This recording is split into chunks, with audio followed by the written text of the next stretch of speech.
Good morning. So, what does Christina Aguilar, Britney Spears, Justin Timberlake, and Ryan Gosling all have in common?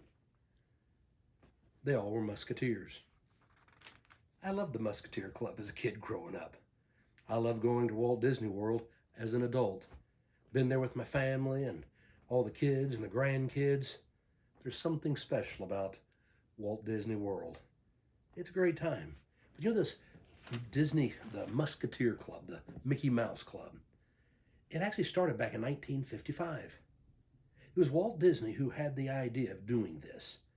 And he didn't want to have child actors making the Musketeers. He wanted just real, ordinary kids.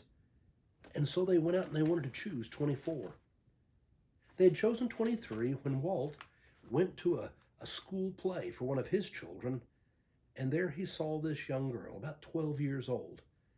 And he was so taken with her that he made the choice for number 24. Her name was Annette Funicello. It turned out that Annette and her family had been living back east. Her father was a car mechanic. They'd fallen on some hard times economically, so they had moved out west.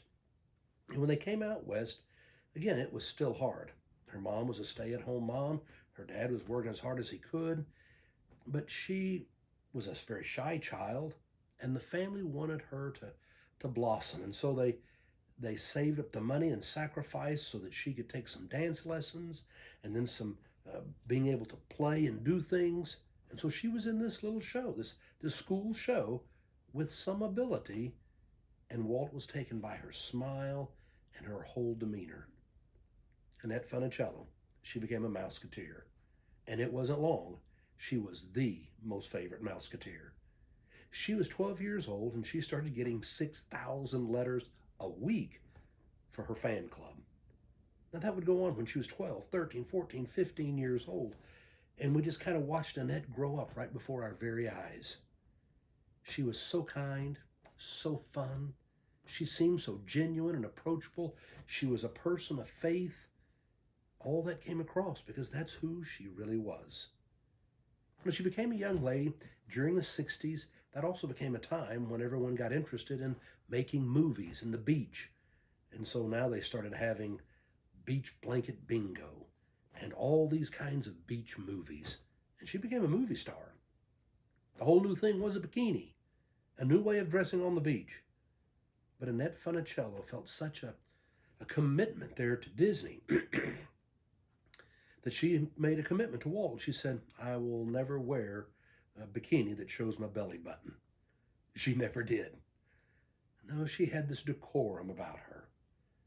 Well, she was an American Idol for so many, and when she turned into her 20s, she wound up getting married.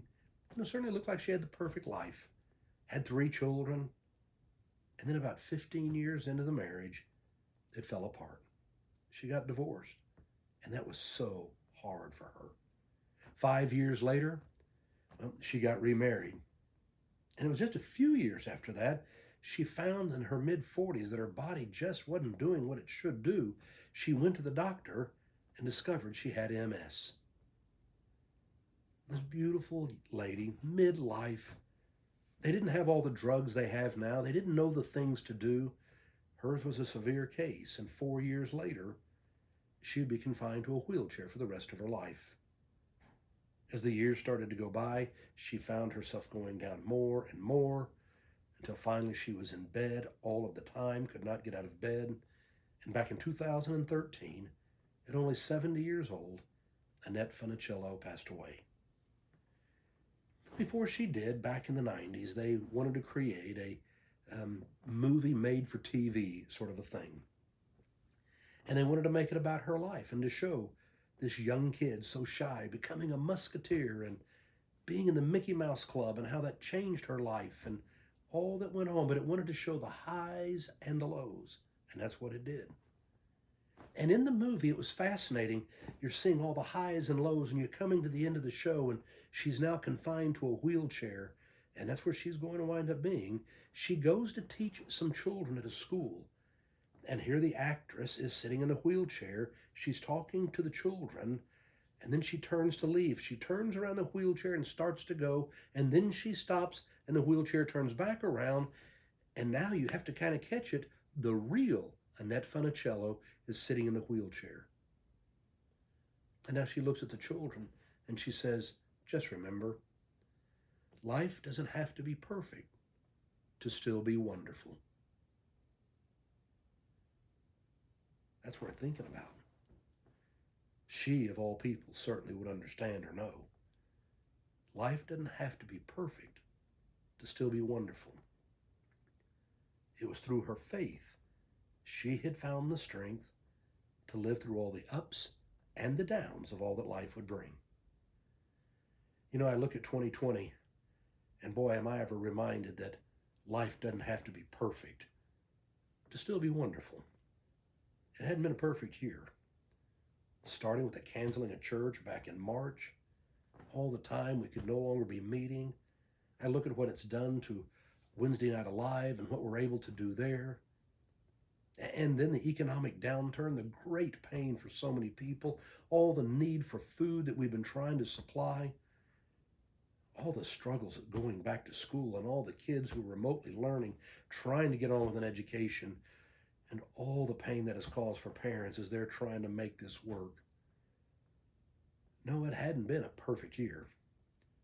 And then if you'd have told me I was going to get the COVID virus, I really wouldn't have believed it.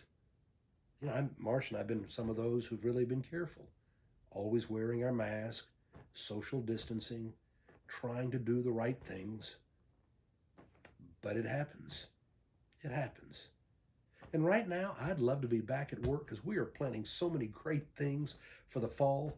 Oh my goodness gracious, we're planning an incredible Advent and all these plans are in the making. We're going to have a Christmas concert and we're going to broadcast it on TV. We're going to have special worship services on TV for Christmas Eve and on Christmas Day.